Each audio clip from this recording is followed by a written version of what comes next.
Bonjour et bienvenue sur Vital Carnivore. On se retrouve aujourd'hui pour parler de l'alimentation des chats. Et avant de commencer la vidéo d'aujourd'hui, je voulais vous remercier. On est 10 000 abonnés sur cette chaîne, c'est vraiment incroyable et vraiment merci beaucoup pour votre soutien. Et par-dessus tout, ce que ça veut dire, c'est que vous êtes au moins 10 000 à être intéressés par le bien-être, la nutrition des chats et ça, c'est vraiment génial. À l'occasion des 10 000 abonnés, j'aimerais vous faire une petite vidéo FAQ bonus dans laquelle je répondrai à toutes vos questions. Donc n'hésitez pas à me laisser en commentaire des questions pour cette vidéo FAQ. Ça peut être sur tout ce que vous voulez, la nutrition féline, l'alimentation crue, mes chats, moi-même, bref, vraiment ce que vous voulez, j'y répondrai dans cette vidéo bonus. Aujourd'hui, on va parler d'un sujet qui est un peu controversé, ça va être les légumes. Est-ce que les chats peuvent manger des légumes? Alors d'un côté, on va souvent voir sur internet les personnes qui vont dire les chats sont des carnivores stricts, mais il ne faut surtout pas leur donner quoi que ce soit qui est végétal, qui vient des plantes, ils ne peuvent pas les digérer, ça sert à rien. D'un autre côté, on va avoir l'idée assez traditionnelle que dans la ration ménagère par exemple, il faut mettre un tiers de viande, un tiers de féculents, un tiers de légumes. On va aussi souvent voir des croquettes avec 20% de légumes, 30% de légumes pour différents bienfaits du chat. Alors entre tout ça, où est-ce qu'on se situe? Que dit la science? Vous avez sûrement l'habitude, si vous regardez mes vidéos, la réponse ça va bien sûr être ça dépend et c'est pas si simple que ça.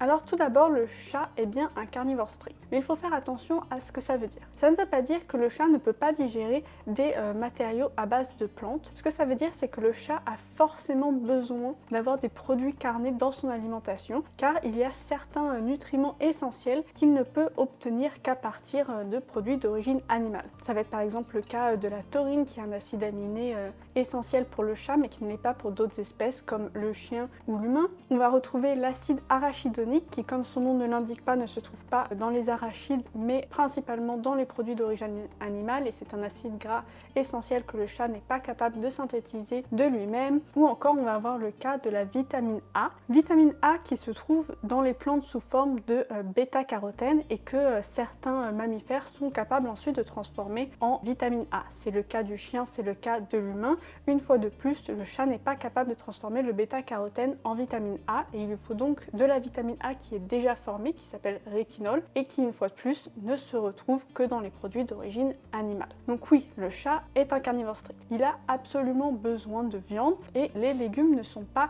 essentiels dans son alimentation, c'est-à-dire qu'ils ne sont pas nécessaires pour que le chat reste en vie. Mais par contre, cela ne veut pas dire que le chat n'est pas capable de digérer des légumes. Le chat est capable de digérer une certaine quantité d'amidon. L'amidon, ça va être une forme de glucide qu'on va retrouver principalement dans les plantes. Bien sûr, pas en excès parce que ça reste tout de même un animal qui a beaucoup moins d'amylase que des mammifères qui sont omnivores ou herbivores. Il va donc pouvoir tolérer jusqu'à par exemple 35% d'amidon sur matière sèche. Ça ne veut pas dire non plus que donner de l'amidon ou du glucide en grande quantité, c'est bien pour le chat. Ça, je n'en ai pas mal parlé dans une vidéo vraiment spécialement glucides. Et pour ce qui est des légumes, les chats sont bien capables d'assimiler certains nutriments des légumes. On a parlé tout à l'heure du bêta-carotène. Le chat n'est pas capable de transformer le bêta-carotène en vitamine A, mais par contre, le bêta-carotène, ça reste un antioxydant que le chat est capable d'assimiler à partir de légumes comme par exemple des carottes. Donc lorsqu'on dit que les légumes ne servent strictement à rien et que le chat ne peut obtenir aucun nutriment à partir des légumes,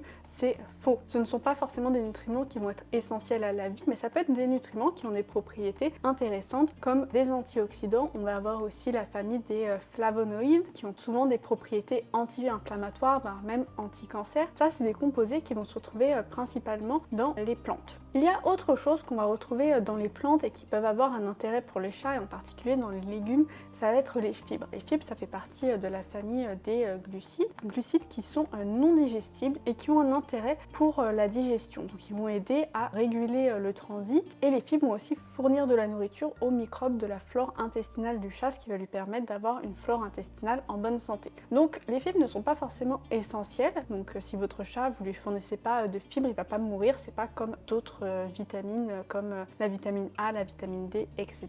Mais ça peut avoir un intérêt pour le confort de la digestion du chat parce que être constipé, ça va pas forcément tuer votre chat, mais c'est pas très confortable. Et ça, les fibres, c'est quelque chose qu'on va retrouver dans les légumes et par exemple dans du son de blé, son d'avoine, du psyllium, dans ce type d'ingrédients. Là, vous allez me dire, mais dans la nature, le chat, il mange pas forcément des plantes. Dans les études, par exemple, de Platinga, les glucides, ça représentait 2% de l'apport en énergie du chat. Alors comment il fait sans les fibres dans la nature pour pas être constipé. Et là on a la réponse dans des recherches assez récentes qui vont parler du concept de fibres animales. Et en fait certaines parties des proies que le chat mange, en particulier la peau, la fourrure, les poils, ça aurait un effet assez équivalent aux fibres végétales. Ça ferait la même chose, ça régulerait le transit et certains éléments qui sont indigestibles dans les proies, type le cartilage, ça fournirait vraiment le même effet de nourrir le microbiote intestinal de l'animal comme le fait les fibres. En pratique, c'est quand même assez difficile de donner des proies entières à son chat avec de la plume et des fourrures. Je vous ai déjà fait des vidéos à ce sujet sur les proies entières. Tout le monde n'a pas la capacité de le faire.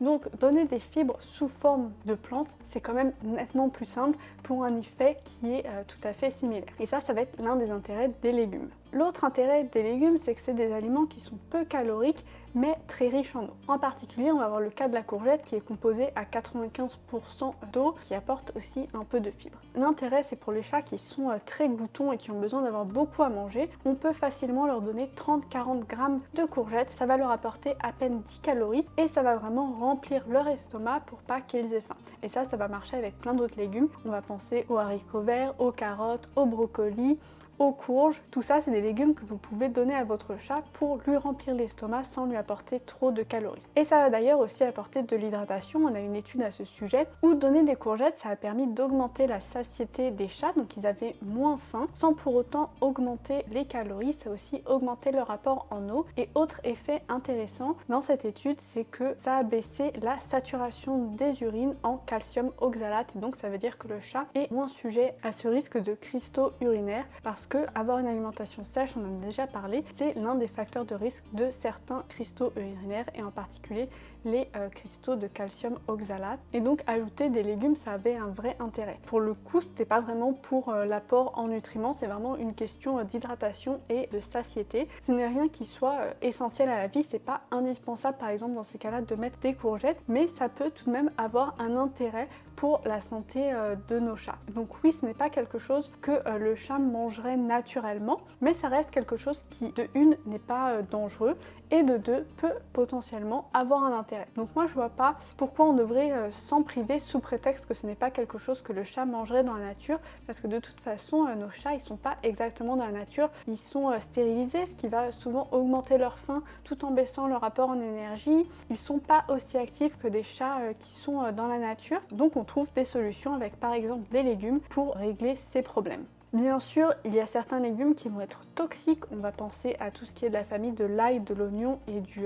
poireau. Il faudra tout de même faire attention à vérifier que les légumes qu'on va donner ne sont pas toxiques. On va aussi les donner cuits et si possible hachés en petits morceaux parce que le chat il a tout de même pas une capacité de digestion de certains légumes lorsqu'ils sont crus. Mais en prenant ces précautions, en général c'est plutôt bien assimilé par votre chat. Et après on va avoir aussi bien sûr, est-ce que le chat va aimer les légumes?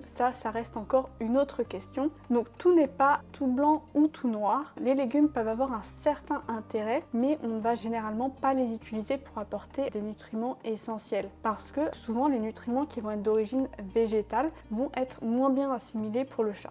On va parler par exemple du fer. On entend souvent par exemple que les épinards sont riches en fer, mais ça va être une forme de fer qui est moins bien assimilée que du fer qu'on va retrouver dans les produits d'origine animale. On fera aussi bien sûr attention à donner des légumes qui sont faibles en amidon, donc on ne va pas se tourner du côté des légumineuses type lentilles, haricots secs, flageolets, pommes de terre, que là on va se retrouver sur des aliments qui sont bien plus caloriques que les légumes comme les courgettes, les haricots verts. Là on est vraiment plus sur des légumineuses qui vont apporter beaucoup de calories, qui vont être moins riches en eau et qui vont être très riches en amidon. Ça on va plutôt éviter. Merci d'avoir regardé cette vidéo, j'espère que maintenant vous avez les idées un peu plus claires sur les légumes pour les chats. Si vous avez des questions, n'hésitez pas à me laisser un commentaire. Si vous avez aimé cette vidéo, mettez un pouce bleu et abonnez-vous. Et on se retrouve très rapidement sur Little Carnivore pour une prochaine vidéo. À bientôt!